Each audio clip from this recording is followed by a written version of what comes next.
Hello everyone, आप सबको all over civil engineering के इस यूट्यूब चैनल पे स्वागत है। फर्स्ट लेक्चर में हम लोग ने फ्रेम स्ट्रक्चर के बारे में पढ़े थे, उसका लोड ट्रांसफर मैकेनिज्म देखे थे और क्या क्या फोर्स एक्ट हो रहा है उसके बारे में भी हम लोग ने डिस्कस किए थे। आज का जो हमारा टॉपिक है वो है कॉलम पोजिशनिंग एंड ओरिएंटेशन। ये एक बहुत ही इंपॉर्टेंट टॉपिक है बिल्डिंग डिज़ाइन का। तो ये इंपॉर्टेंट क्यों है? क्योंकि कॉलम ओरिएंटेशन के ऊपर पूरा बिल्डिंग का जो सेफ्टी, जो सर्विसिबिलिटी है वो डिपेंड करता है। तो चलिए इसको थोड़ा डिटेल्स में हम लोग बात करते हैं। Positioning of column. Positioning of column का मतलब क्या होता है कि आप एक प्लान में आप कहाँ आपको कॉलम को प्लेस करना होता है। तो प्रेफरेबली हम लोग क्या करते हैं, प्रेफरेबली हम लोग जो आपका प्लान होता है उसका जो कॉर्नर्स होता है उस कॉर्नर्स में हम लोग कॉलम को प्लेस करते हैं, और जो आपका दो बीम का इंटरसेक्शन होता है और या फिर दो वॉल का इंटरसेक्शन होता है वहाँ पर भी हम लोग कॉलम को प्लेस करता है। हालांकि कॉलम का जो आपका मेन फंक्शन होता है वो तो होता है कि बीम को सपोर्ट करना। अभी बीम कहाँ प्लेस होता है? बीम जनरली वॉल के नीचे प्लेस होता है टू सपोर्ट द वॉल। तो कॉलम का जो आपका पोजीशन होता है वो पहले से ही फिक्स हो जाता है, ठीक है। तो एक एग्जाम्पल देके हम लोग चलिए इसको थोड़ा समझ लेते हैं। तो ये आपका एक प्लान है, जो एक फुल प्लान, एक बड़ा प्लान का एक पार्ट है, हम लोग यहाँ पर लाए हैं। तो यहाँ पर आप देख सकते हो कि जो बात मैंने बताया कि column should preferably be located at or near the corners of a building. यहाँ पर भी आप देख सकते हो कि देखिए कॉलम इस कॉर्नर में दिया हुआ है, इस कॉर्नर में दिया हुआ है, इस कॉर्नर में दिया हुआ है और इस कॉर्नर में भी दिया हुआ है, ठीक है।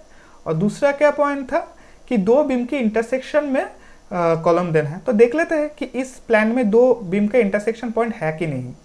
हाँ है। कहाँ है? ये देखिए, ये जो फ्लोर बीम है, ये फ्लोर बीम 0501 और ये फ्लोर बीम 0504 इस पॉइंट में इंटरसेक्ट कर रहा है। और फ्लोर बीम 0503, फ्लोर बीम 0504, ये जो दो बीम हैं ये दो इस पॉइंट में इंटरसेक्ट कर रहा है। तो ये दोनों पॉइंट में ही आपका कॉलम दिया हुआ है। मतलब मैंने जो बात बताया था वो इस ड्राइंग से क्लियर हुआ है, ठीक है। अभी मैं एक चीज़ बताना चाहता हूँ आप लोगों को कि ये जो कॉलम मार्किंग आप देख रहे हो कि A5, A8, A10, B10, B8, B5, ये कैसे किया गया है। तो आप देख सकते हो कि ये जो आपका सेंटर लाइन है इसको मार्किंग किया गया है 5, इसको मार्किंग किया गया है 8 और इसको मार्किंग किया गया है 10 से। और ये जो इस डायरेक्शन के जो लाइन है, सेंटर लाइन है, ग्रिड लाइन है, इसको मार्किंग किया गया है A, इसको मार्किंग किया है B से। अभी ये A लाइन और ये जो 5 नंबर वाला लाइन है ये दोनों इस पॉइंट में इंटरसेक्ट कर रहे हैं। तो ये कॉलम भी इधर है। तो अगर मैं इस डायरेक्शन को अगर पहले लूँ इसका नंबर को और इसको सेकेंड में लूँ तो इसका मार्किंग होता है A5। ऐसे ही इसको A8, इसको A10 और वैसे ही B लाइन के बराबर है इसलिए इसको B10, B8 और B5 के ऐसे नेमिंग किया गया है, ठीक है। और एक चीज़ मैं बता देता हूँ कि ये जो आपका सिंबल है ये आपका कटआउट का सिंबल है। मतलब यहाँ पर ओपनिंग रहेगा। देखिए यहाँ पर एक 1000 डाया का एक ओपनिंग है, ठीक है, 1000 mm का। और ये आपका है स्टेयरकेस। और दूसरा क्या है पॉइंट देख लेते हैं। दूसरा पॉइंट आपका है कि avoid projection of column outside wall. मतलब क्या हो कि आप जो वॉल दे रहे हो कॉलम, उस वॉल का जो थिकनेस होगा, कॉलम का जो विड्थ होगा वो सेम होना चाहिए। मतलब कोई ऑफसेट नहीं रहना चाहिए। तो इसके बारे में डिटेल में बात करने से पहले एक चीज़ मैं आप लोगों से शेयर करना चाहता हूँ। क्या कि जो कॉलम ओरिएंटेशन होता है वो बेसिकली दो रिक्वायरमेंट के ऊपर डिपेंड करता है। एक होता है आपका आर्किटेक्चरल रिक्वायरमेंट और दूसरा होता है आपका स्ट्रक्चरल रिक्वायरमेंट। अभी आर्किटेक्चरल रिक्वायरमेंट के अंदर क्या होता है? आर्किटेक्चरल रिक्वायरमेंट के अंदर आता है आपका एस्थेटिक्स एंड आपका अवेलेबिलिटी ऑफ स्पेस। और स्ट्रक्चरल रिक्वायरमेंट के अंदर आता है क्या? आपका सेफ्टी, आपका सर्विसिबिलिटी, ये सारी चीज़।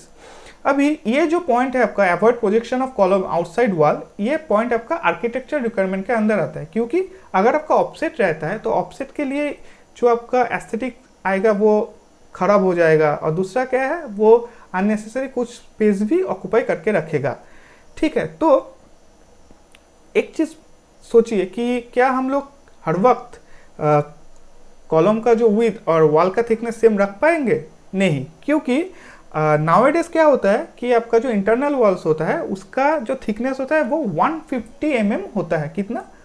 150 mm जनरली होता है, मतलब 6 इंच होता है। अभी इस 150 और आपका जो कॉलम का विड्थ होता है वो विड्थ होता है आपका मिनिमम 200 mm से ज़्यादा होना है, ताकि वो कॉलम स्लेंडर ना हो जाए। तो ठीक है, तो फिर आप देख सकते हो कि आपका तो ऑफसेट रहना ही है, तो इसलिए आपको क्या करना है, उसका जो कॉलम का जो आपका डेप्थ है, उस डेप्थ को आपको वॉल का जो प्लान रहेगा, उस वॉल का प्लान के बराबर उसको प्लेस करना है। ठीक है, तो एक्सटर्नल वॉल के बाद जब आएंगे, एक्सटर्नल वॉल जब हम करेंगे तो ये प्रॉब्लम वहाँ पर भी मिलेगा। तो तब क्या करना है, तब आप एक चीज़ कर सकते हो कि आप अगर कॉर्नर में आप एल कॉलम दे सकते हो ऐसे, और यहाँ पर जो इंटरसेक्शन में आप टी कॉलम्स दे सकते हो ऐसे।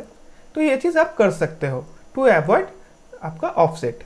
ठीक है, तो आई होप ये पॉइंट आप लोगों को समझ में आया होगा। तो चलिए आगे बढ़ते हैं। चलिए देख लेते हैं कॉलम की ओरिएंटेशन कैसे किया जाता है। तो सोचिए आप एक रेसिडेंशियल बिल्डिंग बनाते हो, तो रेसिडेंशियल बिल्डिंग में जनरली क्या होता है कि उसका जो कॉलम का शेप होता है वो रेक्टेंगुलर होता है, और उसका जो विड्थ होता है वो कभी भी जो आपका सपोर्टेड बीम का विड्थ है उससे कम नहीं होना चाहिए फॉर इफेक्टिव लोड ट्रांसफर। अब सोचिए कि ऐसा एक कंडीशन अराइज हो कि आपका कॉलम का जो विड्थ है वो रिस्ट्रिक्टेड हो जाए।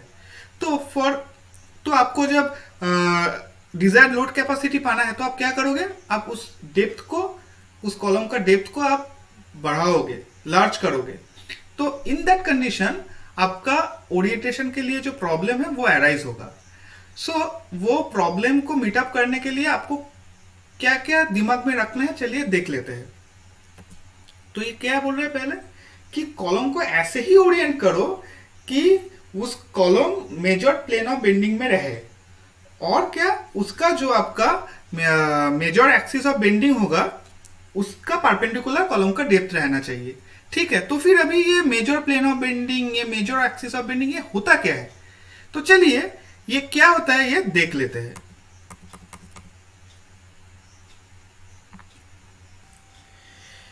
मेजर एंड माइनर एक्सिस क्या होता है, चलिए देख लेते हैं। तो मेजर एक्सिस क्या बोल रहा है, मेजर एक्सिस बोल रहा है कि जो कॉलम का डेप्थ होता है उसका जो परपेंडिकुलर एक्सिस होता है उसको मेजर एक्सिस बोलता है। तो ये रहा आपका एक rectangular cross section of A column. ठीक है, तो इसका डेप्थ रहा ये वाला, जो लार्जर डायरेक्शन में जो है वो है आपका डेप्थ, और ये जो शॉर्टर स्पैन है ये आपका विड्थ है। तो ये डेप्थ का जो आपका परपेंडिकुलर एक्सिस, मतलब ये वाला जो एक्सिस, एक्स एक्सिस, ये है आपका मेजर एक्सिस, और जो आपका ये पैरेलल जो एक्सिस है ये रहा आपका माइनर एक्सिस, वाई एक्सिस। अभी ये मेजर एंड माइनर एक्सिस को हम लोग मोमेंट ऑफ इनर्शिया के कॉन्सेप्ट से भी निकल सकते हैं। तो इससे पहले हम लोग चलिए देख लेते हैं कि मोमेंट ऑफ इनर्शिया क्या है। ठीक है, इसके कॉन्सेप्ट हम लोग थोड़ा जान लेते हैं। चलिए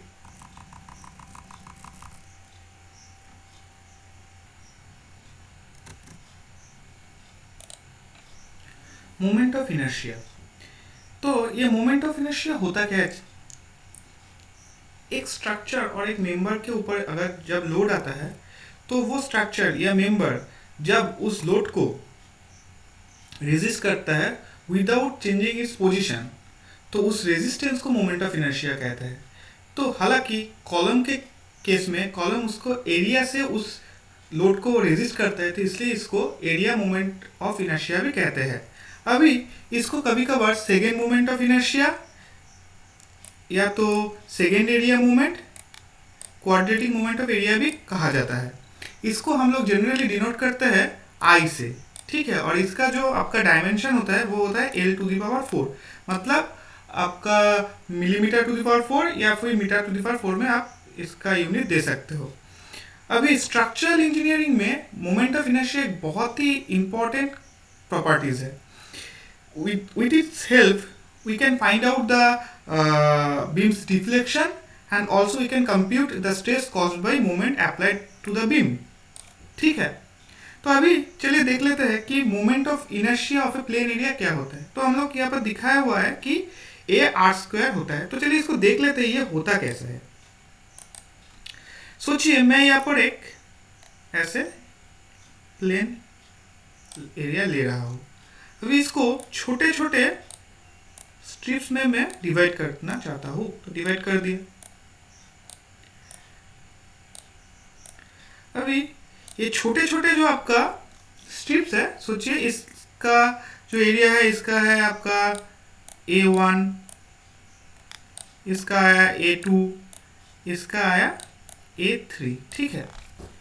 अभी क्या है, मोमेंट आप सबको पता है कि फोर्स इनटू डिस्टेंस, और यहाँ पर हम लोग एरिया की बात कर रहे हैं, तो एरिया मोमेंट क्या होगा, एरिया इनटू डिस्टेंस। और यहाँ पर क्या है, सेकेंड मोमेंट ऑफ एरिया, मतलब क्या है, 2 बार उसको डिस्टेंस से गुण करना है। मतलब पहले आप एरिया इनटू डिस्टेंस के, फिर उसके साथ और एक बार आपको डिस्टेंस को मल्टीप्लाई करना है। तो ये डिस्टेंस क्या है, जिस एक्सिस से आप इसका डिस्टेंस मेजर करना चाहते हो, या तो यहाँ से और या तो यहाँ से, ठीक है। ये जो डिस्टेंस है इसको, तो सोचिए कि ये जो डिस्टेंस है ये इधर R1, R2, R3 ऐसे है। तो पहले क्या होगा, इस स्ट्रिप के लिए A1 इंटू R1 स्क्वायर, फिर प्लस होगा A2 into R2 square, plus होगा फिर आपका आएगा A3 इंटू R3 स्क्वायर, तो ऐसे AN इंटू RN स्क्वायर। तो अगर इसको हम शॉर्ट में लिखेंगे तो ऐसे समेशन AR स्क्वायर आएगा, ठीक है। तो एक एग्जांपल देख लेते हैं कि रेक्टेंगुलर सेक्शन का मोमेंट ऑफ इनर्शिया कैसे निकाला जाता है। तो यहाँ पर सोचिए हम लोग ने एक ABCD एक रेक्टेंगुलर सेक्शन कंसीडर किया है, ठीक है। तो इसका जो ये वाला सेक्शन एक्सिस है ये है x, और ये वाला जो आपका एक्सिस है ये है y।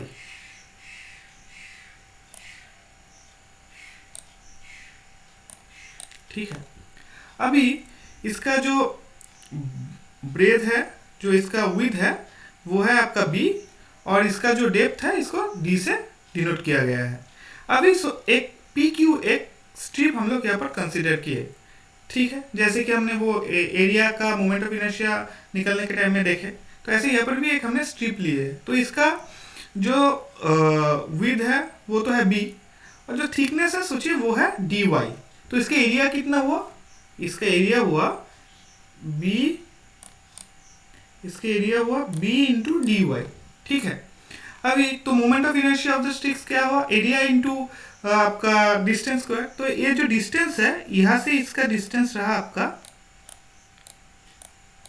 y, तो ये y स्क्वायर हुआ। अभी एरिया कितना है, b इंटू dy, तो फिर b into Y square into D Y. अभी ये तो एक छोटा सा स्ट्रिप का है, तो हमको मालूम है कि स्ट्रिप से गोटा सेक्शन के पाने के लिए हमको एक इंटीग्रेशन करना है, जैसे कि हमने यहाँ पर किए। कहाँ से कहाँ तक, अगर इसको हम सेंट्रोइडल एक्सिस पकड़े तो यहाँ से नीचे को हम नेगेटिव और इसके ऊपर को हम पॉजिटिव अगर मान के चले, तो ये dy2, ये पूरा d, ये हाफ हुआ, तो ये dy2 माइनस dy2 से प्लस dy2, मतलब ये पूरा सेक्शन को कवर कर रहा है। तो integration minus dy2 two plus dy2, उसके साथ क्या है b into Y square into dy। तो अगर इसको हम इंटीग्रेट की करें तो ये ऐसे आएगा कि bd³/12, ठीक है। और अगर इसको हम y एक्सिस के बारे में करें तो वो आएगा i db³/12।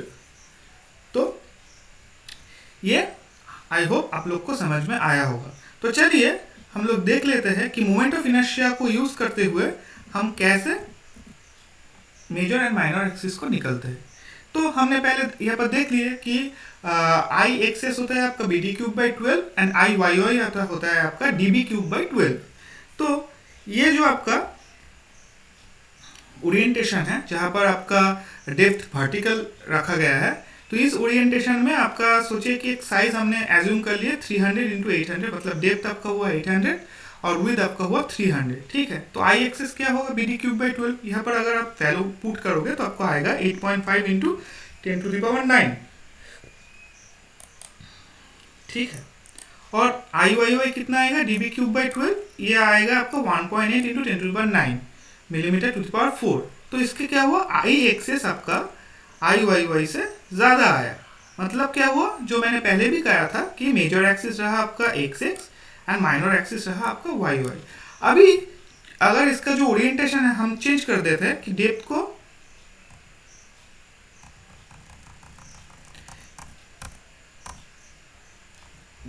को अगर हम हॉरिजॉन्टली इसको रखते हैं, डेप्थ को अगर हॉरिजॉन्टली रखते हैं, तो चलिए देख लेते हैं कि इसका मेजर एक्सिस और माइनर एक्सिस कौन सा होगा। तो प्रिलिमिनरी जो फैक्ट है कि डेप्थ का जो परपेंडिकुलर एक्सिस रहता है वो आपका मेजर एक्सिस होता है। तो ये आपका डेप्थ रहा और इसका जो परपेंडिकुलर एक्सिस है ये आपका वाई आपका मेजर एक्सिस होगा और इसका जो पैरेलल एक्सिस है एक्सिस आपका माइनर एक्सिस होगा। तो ये मोमेंट ऑफ इनर्शिया से भी देख लेते हैं। तो हालांकि आपका जो ओरिएंटेशन वो चेंज हो गया है, तो अभी आपका आई एक्सेस क्या हो जाएगा dB³/12, तो वो आएगा 1.8 × 10⁹ मिलीमीटर टू द पावर 4 और आई वाई होगा BD³/12 जो कि आपका आएगा 8.5 10⁹ मिलीमीटर टू द पावर 4। तो इसमें क्या हुआ, इसमें आपका आई वाई आई एक्सेस से ज़्यादा आया, ठीक है। तो जो मैंने अभी बताया कि अभी वाई आपका मेजर एक्सिस रहा और एक्स आपका माइनर एक्सिस रहा, ठीक है। चलिए फिर आगे बढ़ते हैं।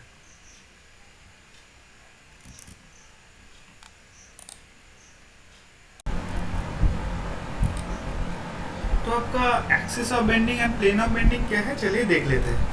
तो एक्सिस ऑफ बेंडिंग क्या बोल रहे हैं कि ये एक ट्रांसवर्स एक्सिस होता है जो प्लेन ऑफ बेंडिंग के परपेंडिकुलर रहता है। तो अभी चलिए देख लेते हैं कि ये प्लेन ऑफ बेंडिंग क्या होता है।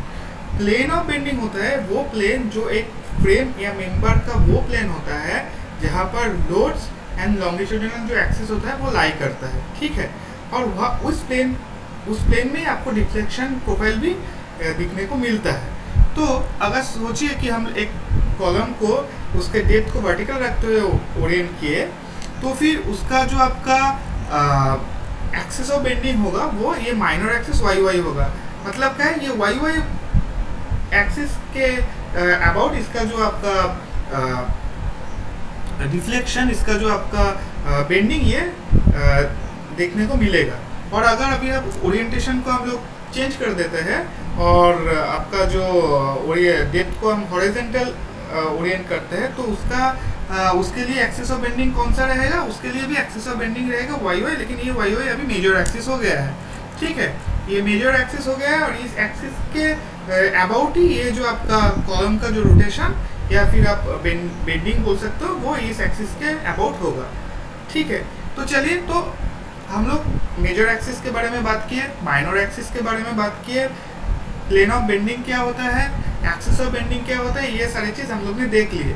तो चलिए अब देखते हैं इस सारे चीज़ को दिमाग में रखते हुए कैसे हम एक कॉलम को प्लान में ओरिएंट कर सकते हैं, ठीक है।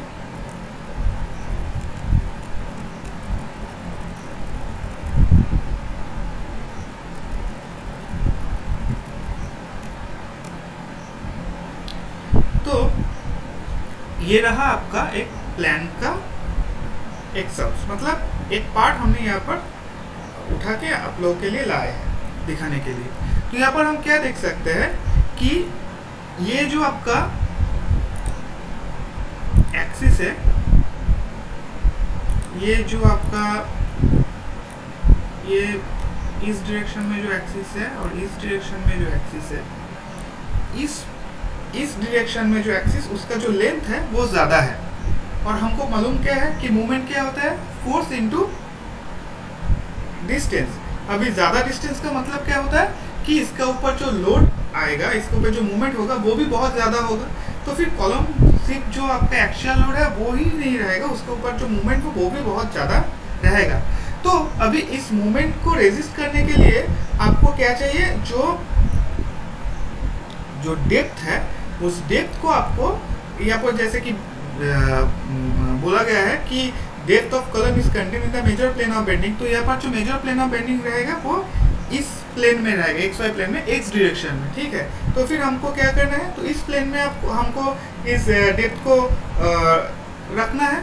तो देखिए हमारा जो डेप्थ है कॉलम का, ये जो डेप्थ है ये आपका जो मेजर प्लेन ऑफ बेंडिंग है इस अलोंग इसको बैठाया गया है, इसको ऐसे ही ओरिएंट किया गया है। तो इसको और एक कंसेप्ट से हम लोग बोल सकते हैं कि आपका जो एक कॉलम होता है, अगर उस कॉलम को हम उसके डेप्थ को हॉरिजॉन्टली रख के अगर उसको ओरिएंट करें तो क्या होता है, उसके ऊपर अगर लोड दे तो वो जो लॉन्गर डायरेक्शन में जो लॉन्गर स्पैन होता है वहाँ पर वो लोड ज़्यादा कैरी नहीं कर सकते हैं, वो वीक होता है, मोमेंट कैरिंग कैपेसिटी में लोड कैरिंग कैपेसिटी वीक होता है, लेकिन अगर आप उसको वर्टिकली रखें तो उसके शॉर्टर स्पैन के ऊपर अगर आप लोड दो तो वो इजीली बकल नहीं होता है। तो उसका मतलब उसका शॉर्टर स्पैन ज़्यादा लोड कैरिंग कैपेसिटी, उसका ज़्यादा मोमेंट कैरिंग कैपेसिटी होता है। तो इस कॉन्सेप्ट को अगर दिमाग में रखते हुए भी आप ऐसे ओरिएंट कर सकते हो कि आपके इस डायरेक्शन में आपका जो मूवमेंट है वो ज़्यादा है, क्योंकि इसका जो लेंथ है वो बहुत ज़्यादा है कंपेयर टू दिस डायरेक्शन, ठीक है।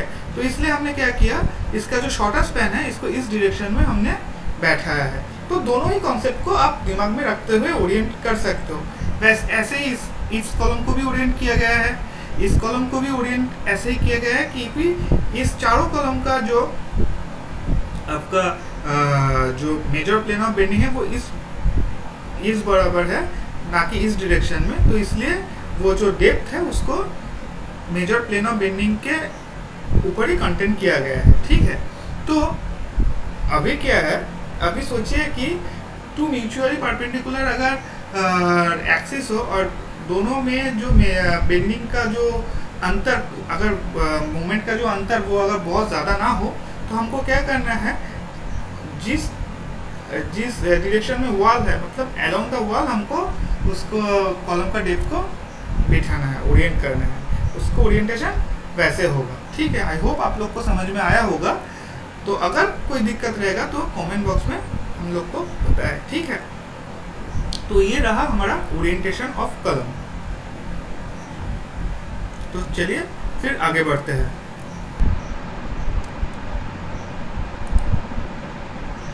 तो कॉलम ओरिएंटेशन के दूसरे क्या क्या कंसिडरेशन है, चलिए देख लेते हैं। क्या है आपका कि आपको largest centre to centre distance between columns को अवॉइड करना है। क्यों? क्योंकि अगर आपका दो कॉलम के बीच का जो डिस्टेंस है वो बहुत लार्ज होगा तो फिर सिर्फ जो आपका बीम का स्पैन बढ़ जाएगा या फिर कॉस्टिंग ऑफ बीम बढ़ जाएगा। कॉस्टिंग ऑफ बीम क्यों बढ़ जाएगा? क्योंकि आपका जो रेनफोर्समेंट है बीम का वो बढ़ जाएगा, फिर आपका जो डेप्थ है बीम का वो बढ़ जाएगा, इसलिए ओवरऑल कॉस्टिंग ऑफ बीम भी बढ़ जाएगा। लेकिन उसके साथ साथ क्या होगा, उसके साथ साथ जो कॉलम के ऊपर जो लोड आता है वो भी बहुत इंक्रीज हो जाएगा, जो कि ना ये जो आपका लोड इंक्रीज होगा वो उसके लिए आपका जो एक मल्टी स्टोरी बिल्डिंग में आपका जो लोअर स्टोरीज में स्टॉकी कॉलम्स देखने को मिलेगा। स्टॉकी कॉलम्स का मतलब होता है बहुत हेवी सेक्शन वाला कॉलम्स। तो ये हेवी सेक्शन वाला कॉलम्स होने के कारण क्या होगा कि वॉल से ऑफसेट रहेगा और वो एरिया को ऑब्स्ट्रक्ट करेगा, ठीक है। फिर क्या आता है, फिर अगर सोचिए कि आपका एक कॉलम प्रॉपर्टी लाइन का बहुत नज़दीक आ जाता है, तो अभी क्या है, हम लोग को पता है कि कॉलम का एक फाउंडेशन होता है। वो फाउंडेशन का जो एरिया होता है वो कॉलम के एरिया से बहुत ज़्यादा बाहर रहता है। तो ये ऐसा हो सकता है कि जो फाउंडेशन होगा वो फाउंडेशन प्रॉपर्टी लाइन को क्रॉस कर जा सकता है। तो इसलिए आपको क्या करना पड़ता है, आपको उस कॉलम को आपको थोड़ा शिफ्ट करना पड़ेगा। तो शिफ्ट करने के लिए क्या करना पड़ेगा, तो ऐसे आपको क्रॉस बीम देना पड़ेगा और इस क्रॉस बीम में ये कॉलम को शिफ्ट करना पड़ेगा, ठीक है, ताकि जो आपका फुटिंग रहे वो विद इन प्रॉपर्टी लिमिट के अंदर ही रहे। और क्या है, उसके सिवा आप कंबाइंड फुटिंग भी कर सकते हो। कंबाइंड फुटिंग करने का क्या सुविधा है कि आप अगर सोचिए कि आपका प्रॉपर्टी लाइन है, तो इस प्रॉपर्टी लाइन के डायरेक्शन में अगर आप इस फुटिंग का लेंथ को इंक्रीज ना कर पाओ, लेकिन आपका जो दूसरा जो उसका डायरेक्शन है उस डायरेक्शन में भी आप इसको इंक्रीज कर सकते हो ताकि आपको जो रिक्वायर्ड एरिया चाहिए वो मिले, ठीक है। और क्या है, और उसके साथ साथ आप स्ट्रैप फुटिंग भी कर सकते हो। स्ट्रैप फुटिंग में क्या होता है कि दो फुटिंग एक बीम से कनेक्टेड होता है, ठीक है। तो ये सारे जो डिफरेंट काइंड ऑफ फुटिंग होता है उसके बारे में हम लोग डिटेल्स में जब हम फुटिंग के वीडियो बनाएंगे उसमें देखेंगे, ठीक है।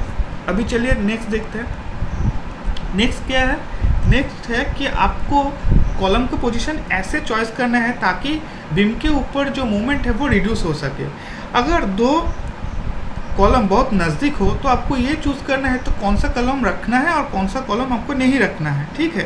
तो यहाँ पर आप देख सकते हो, यहाँ पर पी क्यू दो एक आपका ऑफसेट है, वो छोटा सा ऑफसेट है और दो कॉलम बहुत ही नज़दीक है एक दूसरे से। तो अभी जो क्वेश्चन अराइज होता है कि इसमें कौन सा कॉलम रखूँ, पी वाला और या फिर क्यू वाला। तो चलिए ये देख लेते हैं कि कौन सा कॉलम रखते हैं। तो इसको देखने के इसको समझने के पहले ये कंसिडर कर लेते हैं कि सिर्फ जो B1 B2 बीम से जो पॉइंट लोड आएगा वही कंसिडर होगा, कोई फ्लोर से जो लोड ट्रांसफ़र होगा वो कंसिडर नहीं होगा। सिर्फ B1 और B2 से जो लोड आएगा वही कंसिडर होगा। अभी सोचिए कि हमने सिर्फ कॉलम P में ही दिया हुआ है, Q में कोई कॉलम नहीं है।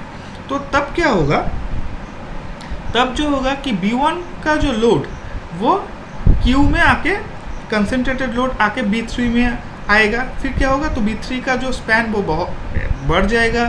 फिर वो सेकेंडरी बीम B3 के ऊपर आने के लिए B3 का ऊपर जो मोमेंट है वो भी बढ़ जाएगा। तो ओवरऑल उसका जो कॉस्टिंग है वो बढ़ जाएगा। अभी क्या है, अभी सोचिए हमने P पॉइंट में कोई भी कॉलम नहीं दिया, अभी Q में कॉलम दिया। तो क्या होगा, Q में कॉलम देने से क्या होगा, इस P पॉइंट में B2 का जो आपका कैंटिलीवर जो रिएक्शन होगा वो उस P पॉइंट में आएगा। और वो रिएक्शन जो रिएक्शन आपका B2 के लिए जो कैंटिलीवर मूवमेंट वहाँ पर क्रिएट होगा, वो क्या होगा, वो B3 के जो मूवमेंट होगा उसको रिलीज कर देगा। ठीक है, वो तो फिर क्या होगा, ये Q में आपका कॉलम रखना चीपर ऑप्शन रहेगा। और क्या है, और कभी कभार आपका जो फंक्शन रिक्वायरमेंट है उसके लिए भी कभी कभार आपको कॉलम का पोजीशन ऐसे हो सकता है कि जैसे सोचिए पार्किंग स्लॉट में आपने जहाँ पर कॉलम दिया कि यहाँ पर आपने पार्किंग स्लॉट में कॉलम दिए, ठीक है, लेकिन आपका जो अपर स्टोरी में जो कॉलम होगा वो यहाँ पर होगा। तो तब आपको क्या करना है, तब आपको करना है कि स्प्लिट कॉलम या फिर आप कॉलम विद ब्रैकेट देना है। ऐसे आप स्प्लिट कॉलम दे सकते हो या फिर कॉलम विद ब्रैकेट के साथ दे सकते हो। इससे क्या होता है, हाँ, इसमें कॉलम में जो लोड आता है वो बहुत बढ़ जाता है। ठीक है, आई होप ये चीज़ आपको समझ में आया होगा। ठीक है, तो चलिए फिर आगे बढ़ते हैं। तो आज का जो हमारा टॉपिक था ओरिएंटेशन ऑफ कॉलम, ये कंप्लीट हुआ है। तो आई होप कि ये पूरा जो कंसेप्ट है ये आप लोगों को समझ में आया होगा। तो इस पूरा जो हमने आज पढ़ा है इसको मैंने एक जिस्ट किया है। तो क्या है ये देख लेते हैं। क्या है, पहला पॉइंट क्या है कि column should preferably be located at or near the corners of a building and the intersection of beam and walls. ये चीज़ आपको दिमाग में रखना है कि कॉलम्स को कॉर्नर्स में देना है और बीम का जो इंटरसेक्शन है उसमें देना ही है। फिर क्या है, आपका जो दो कॉलम के बीच में जो स्पेस है उसको बहुत ज़्यादा नहीं रखना है, आपको स्पेस विद इन लिमिट रखना है ताकि आपका जो बीम का कॉस्ट है वो भी आप कंट्रोल कर सको और आपका कॉलम के ऊपर जो लोड आता है वो भी विद इन कंट्रोल रहे। ठीक है, उसके बाद क्या है, वो एक ही चीज़ है कि larger centre to centre distance रहने से आपका कॉलम के ऊपर बहुत ज़्यादा लोड आता है और तो फिर आपको लार्जर सेक्शन देना पड़ता है जो कि आपका फ्लोर एरिया को ऑब्स्ट्रक्ट करता है।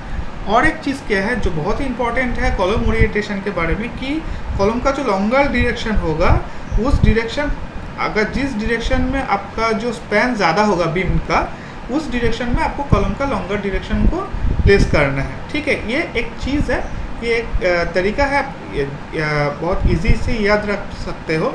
क्योंकि अगर आपको पूरा ये सब मेजर बेंडिंग एक्सिस और वो सब दिमाग में रखने से कोई भी अगर तकलीफ हो, तो ये जो छोटा पॉइंट मैंने दे दिया है कि अगर आपने जिस स्पैन में आपका जो स्पैन ज़्यादा होगा तो उसमें मूवमेंट ज़्यादा आएगा, तो वहाँ पर आपको जो बीम का जो आपका लॉन्गर सेक्शन है उस डायरेक्शन में आपको देना है ताकि आपका जो मोमेंट ऑफ इनर्शिया वो इंक्रीज हो सके। और मोमेंट ऑफ इनर्शिया इंक्रीज होने पे क्या होता है, मोमेंट ऑफ रेजिस्टेंस भी आपको इंक्रीज होता है। ठीक है, तो ये तो था आज का पूरा टॉपिक।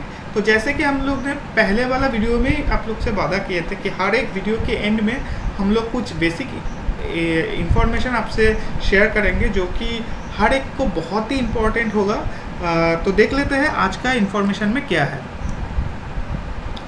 तो आज का हमारा जो इन्फॉर्मेशन है वो हम लोग ने ऐसे डिज़ाइन किया है, ऐसे सजाया है ताकि वो कॉलम के ऊपर ही बेस्ड रहे। तो एज़ पर आइस कोर्स कुछ यहाँ पर इम्पोर्टेंट नोट्स है। क्या है कि ये जो आप देख सकते हो कि मिनिमम साइज ऑफ कॉलम आपका रहेगा 200 mm, minimum diameter of reinforcement आपका 12 mm होगा। मतलब 12 mm से कम डायमीटर की बार आप यूज़ नहीं कर सकोगे कॉलम में। मिनिमम नंबर ऑफ बार्स क्या होगा, अगर आपका एक रेक्टेंगुलर कॉलम हो तो फिर 4 नंबर दे सकते हो, अगर एक सर्कुलर हो तो 6 होगा, ठीक है। और कॉलम के केस में जो आपका कवर है वो किसी भी टाइम 40 mm से कम नहीं होना है। हाँ, अगर कॉलम साइज 200 mm होगा तब आप 25 mm यूज़ कर सकते हो।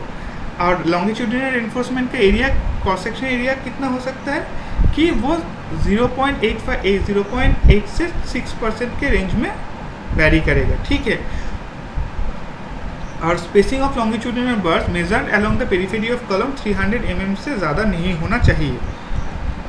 और क्या है, आज तो हम लोग ने मोमेंट ऑफ इनर्शिया के बारे में पढ़े हैं, और मोमेंट ऑफ इनर्शिया एक रेक्टेंगुलर सेक्शन के कैसे निकलते हैं वो भी हमने देखे हैं। तो चलिए अभी देख लेते हैं कुछ सम रेगुलर शेप्स के कुछ मोमेंट ऑफ इनर्शिया क्या है। तो ये वाला तो हमने पढ़ा है कि BD³/12 और DB³/12, यहाँ पर D के जगह H लिखा हुआ है। फिर अगर ट्रायंगल रहेगा तो इसका क्या होगा, सेमी सर्कल का क्या होगा, सर्कल का क्या होगा, ये सारे यहाँ पर दिए हुए हैं, ठीक है। आई होप ये सारी इन्फॉर्मेशन आपको बहुत हेल्पफुल होगा और काम में भी आएगा। तो thank you for watching. I hope ये पूरा वीडियो आप लोग को समझ में आया होगा और ये बहुत हेल्पफुल भी रहा होगा। तो thank you very much once again. और जो कमिंग अप नेक्स्ट वीक में आप लोग के लिए हम लोग लाएंगे वीडियो ओरिएंटेशन ऑफ बीम, जो हमारा लेक्चर 3 होगा।